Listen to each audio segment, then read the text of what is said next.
Hi everyone, welcome to Jspace News. I'm Rob Latin, the Jspace Foreign Affairs correspondent. Joining me today is Peter Beinart, a CUNY professor and a senior editor at the Daily Beast. He has a blog called Open Zion.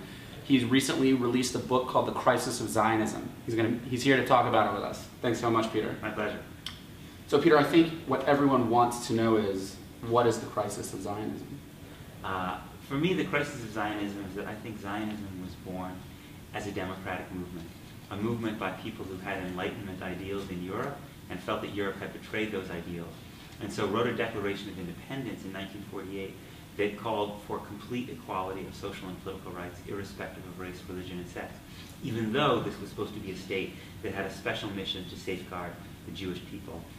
There's a tension between those two missions, between Israel as a state that looks out for the Jewish people, and Israel as a state that tries to offer complete equality to all its people.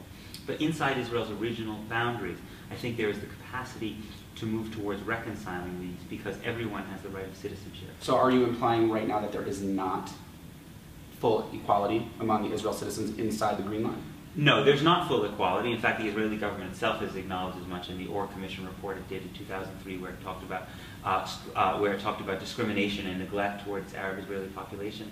But I think Israel has the capacity to move towards remedying a lot of that because Arab Israelis are citizens, and that's a very significant thing, given that the Palestinian refugees who left in 1948 didn't get citizenship in Lebanon and Syria. The fact that they got citizenship in Israel, I think, was a testament to Israel's democratic ideals.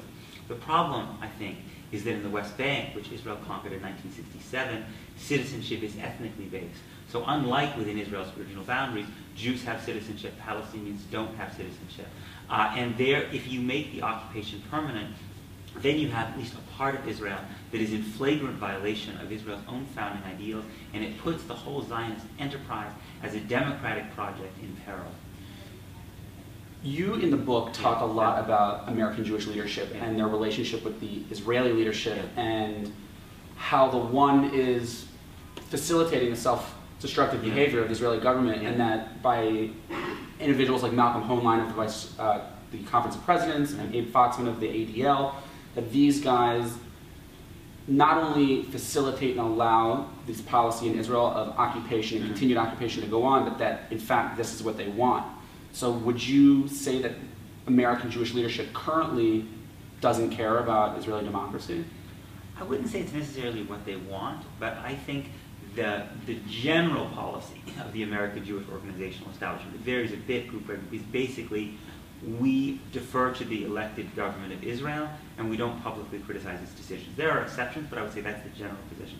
I think the problem comes when there are policies of the Israeli government, like subsidizing Jews to move to the West Bank, the settlement movement, that are in flagrant violation of Israel's own founding ideals. So I think you actually have to choose between whether being pro-Israel means supporting the principles in the Declaration of Independence or supporting these policies of the Israeli government. And in practice, I think the American Jewish organizations tend to support the policy of the Israeli government over the principles upon which Israel was founded.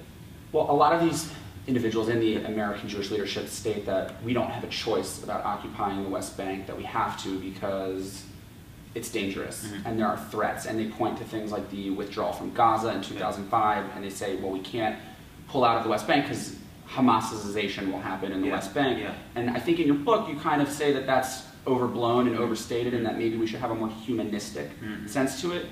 Do you think that Hamas could just take over if we pulled out? Hamas absolutely could take over. I guess I would say this, even if I agree with all of that and said we shouldn't have a Palestinian state right now, we shouldn't withdraw, I would still say that it's a mistake to pay Israelis to move to the West Bank and deepen and entrench the settlement project, because that forecloses the possibility of a Palestinian state ever. Even if you believed that you didn't want a Palestinian state for another 10 or 20 years because you thought right now it was too dangerous, I would still say, let's not foreclose the possibility ever, because otherwise, then you're in a one-state reality where you're forced to choose between being a democratic and Jewish state.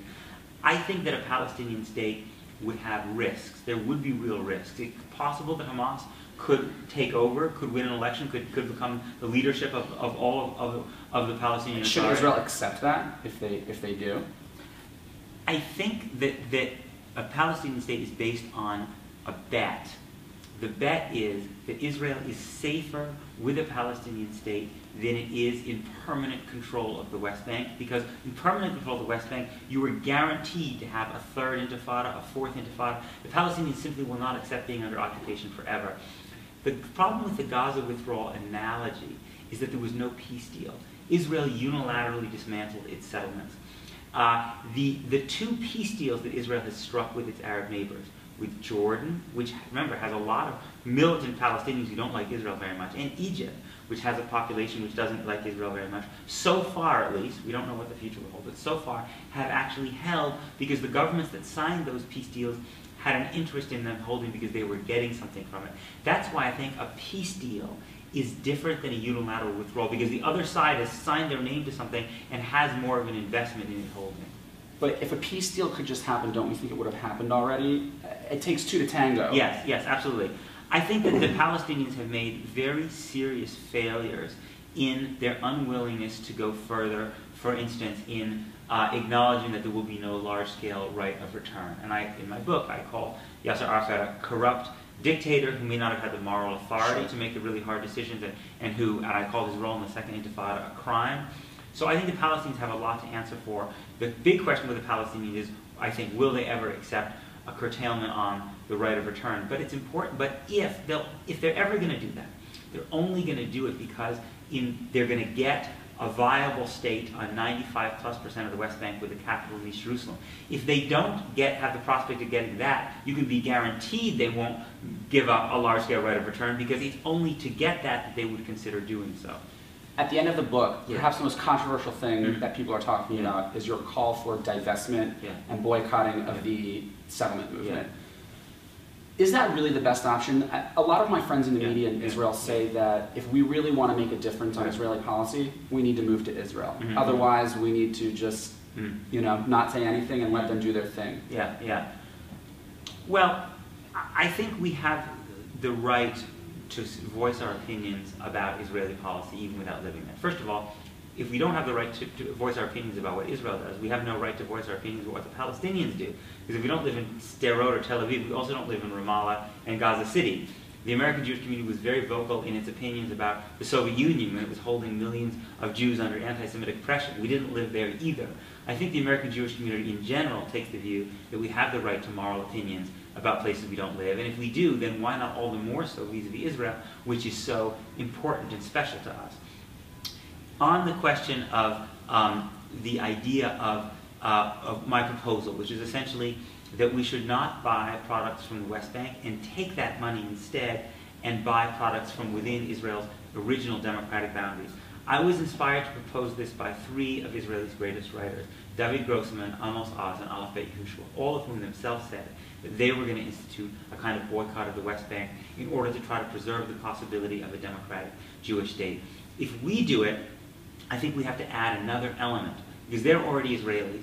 So we have to do some kind of affirmative statement of support for Israel's right to exist within its democratic boundaries. It's not enough simply to say we're not going to buy products from the West Bank. I think we need to publicly buy products from within democratic Israel. If people don't like this proposal, but I would invite them to think about how they could try to suggest things that will allow us to try to get some handle on the settlement growth fueled by Israeli government subsidies that I think is leading us towards a one-state reality that will be the end of Israel as a democratic Jewish state. Thanks for tuning in, everyone. Peter Beinart. Peter, thanks for being here. This was great. Whether you agree with what Peter says or not, it's certainly stimulating, and I encourage everyone to pick up the book and read it. It will certainly make you question your beliefs and your morals, and thanks for tuning in, and Jspace News. Thank you so much. Thank you.